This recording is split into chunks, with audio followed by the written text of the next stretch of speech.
Hello, it's Dr. Derek here at Divine Spine Chiropractic in the Old Ballard Firehouse in Seattle here, and I am here to talk to you this week about your health tip of the week, which we just concluded a series of 10 most popular prescribed drugs in America in 2009.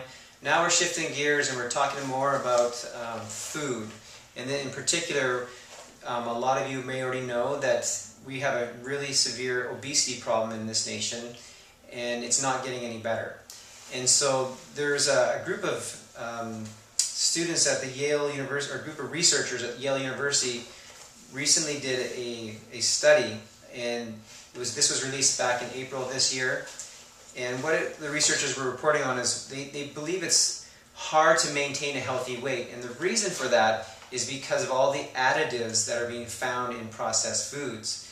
You know, there's a lot of added things that are not natural that actually trigger our brain, similar to how a drug addict or someone who's addicted to alcohol would have a similar chemical reaction.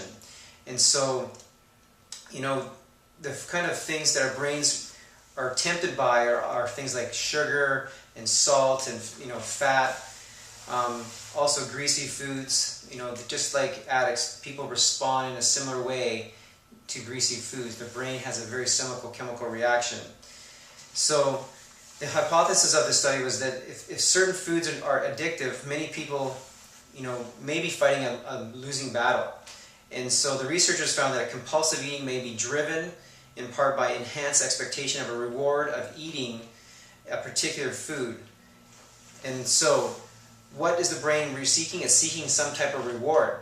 And so when it gets addicted or gets exposed to things like MSG or aspartame, or high fructose corn syrup, which are almost always #1 ingredient in any processed foods, there's this reward cascade of chemicals that gets released in the brain that has a very similar chemical reaction that an addict has in their brain when they're, you know, looking to, you know, for cocaine or some type of drug or alcohol.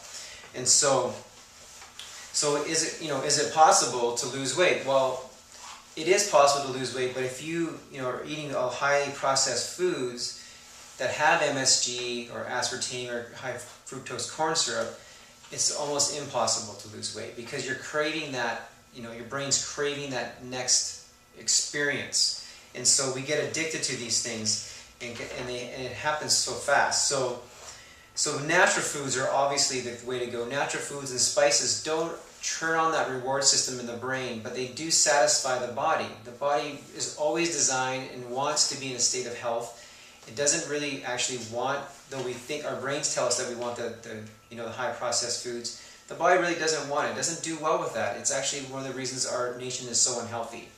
And so obviously the idea is to make more of a conscious decision, one that's going to be healthy for not just today, but your long-term health.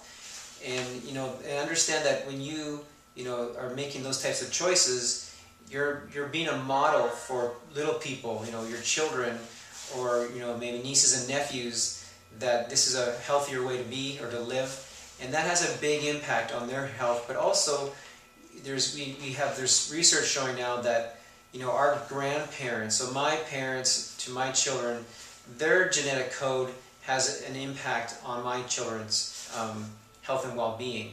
So, this is a multi-generational problem that we're dealing with here.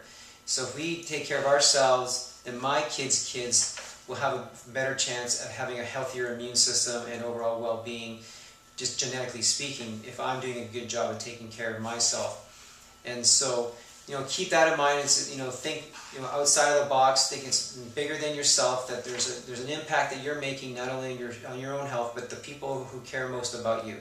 And so that's this week's health tip, and I'm grateful to be able to share that with you. If you have any questions, let me know. Give us a call at the office at 783-6000, or stop me the next time we get together for our next adjustment. And remember, share this information with those around you and encourage them to use chiropractic as well as part of their health routine. Take care. Bye-bye.